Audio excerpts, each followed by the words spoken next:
Let's talk about Him. Let's hymn for Him. This is Christ Talks. You are listening to the Tagalog version of the story of redemption, written by Ellen Gould White. It is a reviewed story of man's creation, his fall into sin, and how Christ redeemed the human race. Kasaysayan ng Pag-asa, ika-10 kabanata, ang kapangyarihan. Nang buksan ni Jesus ang pangunawa ng mga alagad sa kahulugan ng mga propesiya tungkol sa kanyang sarili, tiniyak niya sa kanila na ibinigay na sa kanya ang lahat ng kapangyarihan sa langit at lupa. Sinabi niya sa kanilang humayo at ipangaral ang ebanghelyo sa bawat nilalang. Sa biglang pagkabuhay ng dati nilang pag-asa na nauupo na si Jesus sa trono ni David sa Jerusalem, tinanong siya ng mga alagad, Panginoon, ito ba ang panahon na panunumbalikin mo o kaharian sa Israel?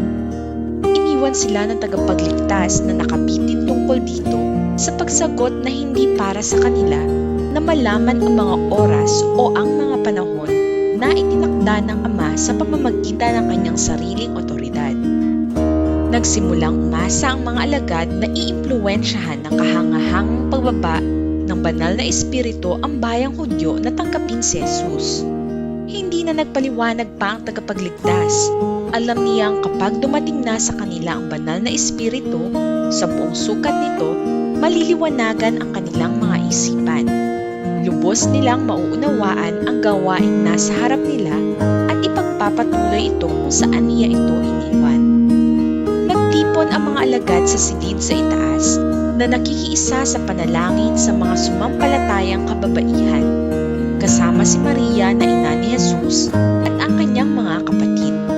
Ang mga kapatid na ito na dati hindi sumasampalataya ay lubos na matibay na ngayon sa kanilang pananampalataya dahil sa mga tagpong kaagapay ng pagkapako sa krus at na muling pagkabuhay at pag-akyat ng Panginoon sa langit. Nang dumating ang araw ng Pentecostes, silang lahat ay nagkakatipon sa isang lugar.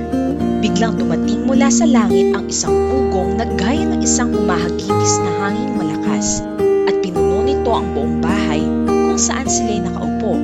Sa kanila'y may nagpakitang parang mga dilang apoy na nahahati at lumabag sa bawat isa sa kanila. Nang dumating ang araw ng Pentecostes, silang lahat ay nagkakatipon sa isang lugar. Biglang dumating mula sa langit ang isang ugong na gaya ng isang humahagibis na hanging malakas at pinuno nito ang buong bahay kung saan sila'y nakaupo.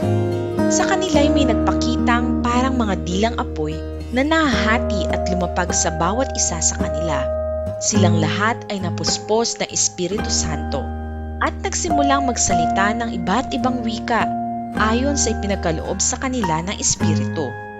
Ang banal na Espiritu na kinuha ang anyo ng mga dila ng apoy na hati sa mga dulo at pumatong sa nagkakatipong grupo ay tanda ng kaloob na ibinigay sa kanila. Ang matataas na pagsasalita ng iba't ibang wikang di nila alam dati.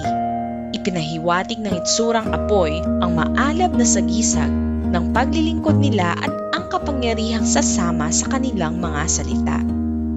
Sa ilalim ng makalangit na kaliwanagang ito, nalantad sa kanilang mga isipan ang mga talatang ipinaliwanag sa kanila ni Kristo sa matingkad na kinang at kagandahan ng malinaw at makapangyarihang katotohanan. Naalis na ngayon ang tabing na pumigil sa kanilang makita kung ano ang winakasan ni Kristo sa krus. Naunawaan na nila ng sakdal ang layunin ng misyon ni Kristo at ang likas ng kanyang kaharian. Naikalat ang mga Hudyo sa halos lahat ng bansa at sila'y nagsalita ng sari-saring wika. Dumating sila sa Jerusalem mula sa malalayang lugar at pansamantalang tumira roon para sa mga kapistahang panrelihiyon na nooy nagpapatuloy at upang tuparin ang mga obligasyon nito. Nagmula sa lahat ng kilalang wika ang mga nagtitipong sumasamba roon. Malaking hadlang ang pagkakaibang ito ng mga wika sa pagpapagal ng mga lingkod ng Diyos sa pagpapakalat ng doktrina ni Kristo sa pinakamalalayong bahagi ng daigdig. Ngunit pinuna ng Diyos ang pangangailangan ng mga apostol sa isang mahimalang paraan. At para sa mga tao, ganap na pinatunayan nito ang patotoo ng mga saksing ito para kay Kristo. Ginawa para sa kanila ng banal na Espiritu ang hindi nila magagawa sa sarili nilang kakayanan kahit pa habang buhay. Ngayon, maipakakalat na nila ang katotohanan ng Ebanghelyo sa maraming lugar na sinasalita ng tumpak ang wika ng mga pinaglilingkuran nila. Ang mahimalang kaloob na ito ang pinakamahalagang katibayang maihaharap nila sa sanlibutan na may pangsang-ayon ng langit ang kanilang komisyon. Noon ay may mga naninirahan sa Jerusalem ng mga relihiyosong Hudyo, buhat sa bawat bansa sa ilalim ng langit. Dahil sa ugong na ito ay nagkatipon ang maraming tao at nagkagulo sapagkat naririnig nila ang bawat isa na nagsasalita sa kani-kanilang sariling wika. Sila ay nagtaka, namangha at nagsabi, "Tingnan ninyo, hindi ba mga taga-Galilea ang lahat ng mga nagsasalitang ito? Paano naririnig natin ng bawat isa sa atin ang ating sariling wikang kinagisnan?" Lubhang ikinagalit ng mga parit pinuno ang kahanga-hangang pangyayaring ito na napabalita sa buong Jerusalem at mga kanignig na lugar. Gayunmay hindi sila nangahas na gawin ang masasama nilang balak sa takot na mapagbuntunan ng galit ng mga tao. Pinatay nila ang Panginoon, pero narito ang kanyang mga lingkod, mga walang pinag-aralang mula sa Galilea na binabalangkas ang nakagugulat na katuparan ng propesiya at itinuturo ang doktrina ni Jesus sa lahat ng wikang sinasalita noon. Nagsalita silang may kapangyarihan tungkol sa mga kahangahangang gawa ng tagapagligtas at ipinaunawa sa kanilang mga tagapakinig ang panukala ng kaligtasan sa awa at sakripisyo ng anak ng Diyos. Sinumbatan at hinihikayat ng kanilang mga salita ang libo-libong nakinig.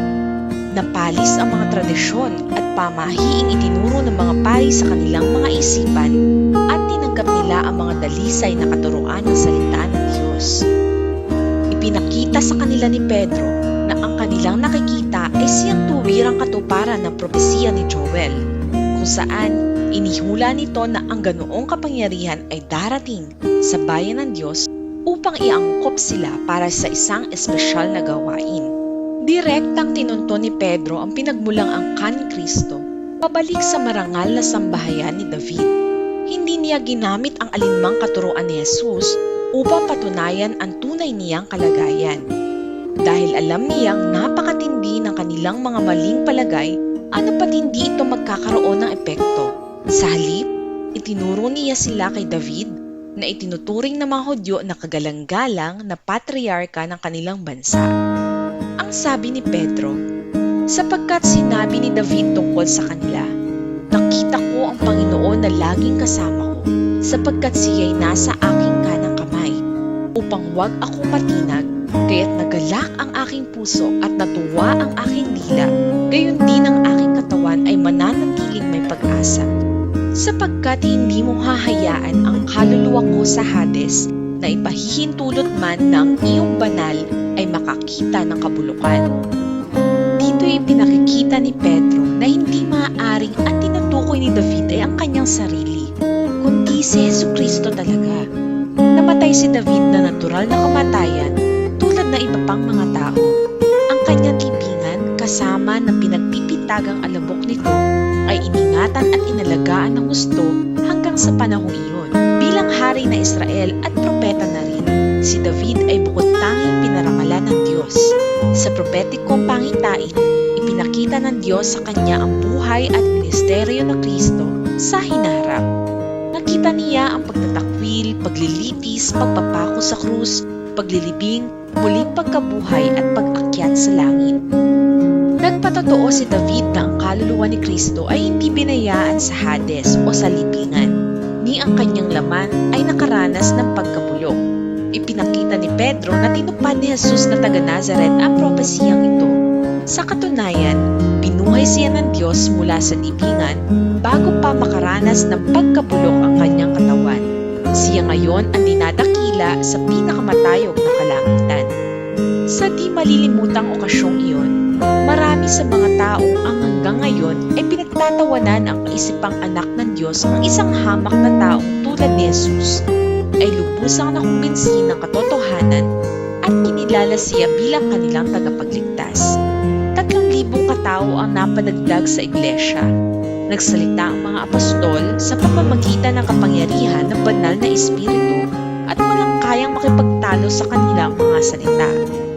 Ang mga mensahe nila ay pinatotohanan ng mga makapangyarihang himala na ginawa nila sa pamamagitan ng pagbubuhos ng Espiritu Santo.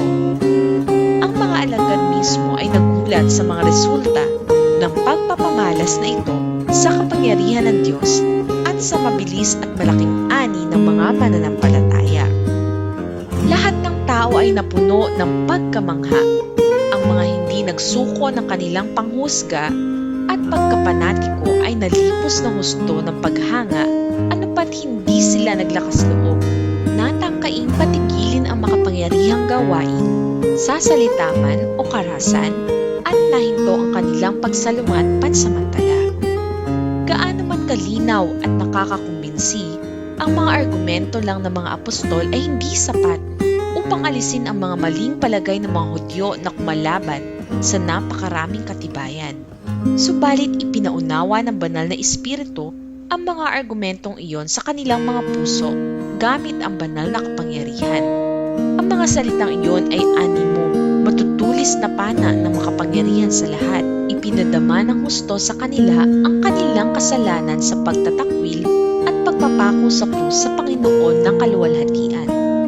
Nang marinig nila ito, nasaktan ang kanilang puso at sinabi kay Pedro at sa ibang mga apostol, "Mga Ginoo, mga kapatid, anong dapat naming gawin?" At sinabi sa kanila ni Pedro, "Magsisi kayo at magpabautismo ang bawat isa sa inyo sa pangalan ni Jesucristo upang mapatawad ang inyong mga kasalanan at tatanggapin ninyo ang kaloob ng Espiritu Santo." Iginiit ni Pedro sa nasumbatang mga tao ang katotohanang itinakwil nila si Kristo dahil nadaya sila ng mga parit pinuno. Kung patuloy silang aasa sa kanila para sa patnubay at hihintayin kilalanin muna ng mga leader na iyon si Kristo bago sila maglakas loob na gawin ito, hindi nila siya tatanggapin kailanman. Bagaman nagpapanggap ng kabanalan ang mga makapangyarihang taong iyon, sila'y ambisyoso at mapaghangad ng kayamanan at makalupang kaluwalhatian. Hindi sila lalapit kay Kristo para tumanggap ng liwanag. Inihula na ni Jesus ang kakilakilabot na kaparusahang sasapit sa mga taong iyon dahil sa suwail nilang di pagsampalataya sa kabila ng pinakamatitinding patunay na ibinigay sa kanila na si Jesus nga ang anak ng Diyos. Simula noon, naging dalisay, simple at tumpak sa salita at bigkas ang pananalita ng mga alagad. Nagsasalita man sila sa sariling wika nila o sa wikang banyaga. Inilahad ng mga hamak na taong ito na hindi nakapag-aral sa eskwelahan ng mga propeta ang mga katotohanang napakarangal at napakadalisay anupat nagulat ang mga nakarinig sa kanila. Hindi sila personal na makakapunta sa mga hangganan ng lupa, ngunit may mga tao sa kapistahang iyon na mula sa bawat panig ng sanlibutan at dinala nila ang mga katotohanang tinanggap nila sa kanilang tahanan at ipinalaganap ito sa kanilang mga kababayan na nanghihikayat ng mga mananampalataya kay Kristo. Nasa atin ang patatong ito tungkol sa pagkakatatag ng Kristiyanong Iglesia, hindi lamang bilang isang mahalagang bahagi ng sagradong kasaysayan, kundi bilang isang leksyon din. Lahat na nagpapahayag sa pangalan ni Kristo ay dapat na naghihintay, nagbabantay at nananalangin ng may iisang puso. Dapat nating alisin ang lahat ng di pagkakaunawaan at hayaang nanaig sa lahat ng bagay ang pagkakaisa at magiliw na pagmamahal sa isa't isa. Kung gayo'y sama-samang papailang lang ang ating mga panalangin sa ating Ama sa Langit nang may matibay at maalab na pananampalataya. Kung gayo'y maaari tayong maghintay sa katuparan ng pangako ng may pagtsatsaga at pag-asa. Maaaring dumating ang tugon sa di inaasahang bilis at napakatinding lakas, o kaya na may maantala na maraming araw at linggo at masusubok ang ating pananampalataya. Pero alam ng Diyos kung paano at kailan sasagutin ang ating panalangin. Bahagi natin sa gawain ang iugnay ang ating sarili sa banal na daluyan. Bahala ng Diyos sa bahagi niya sa gawain. Siyang nangako ay tapat. Ang dakila't mahalagang bagay sa atin ay ang magkaisa sa puso at isipan na isinisantabi ang lahat ng inggit at masamang isipan at bilang isang mapagkumbabang bayang nananalangin ay magbantay at maghintay.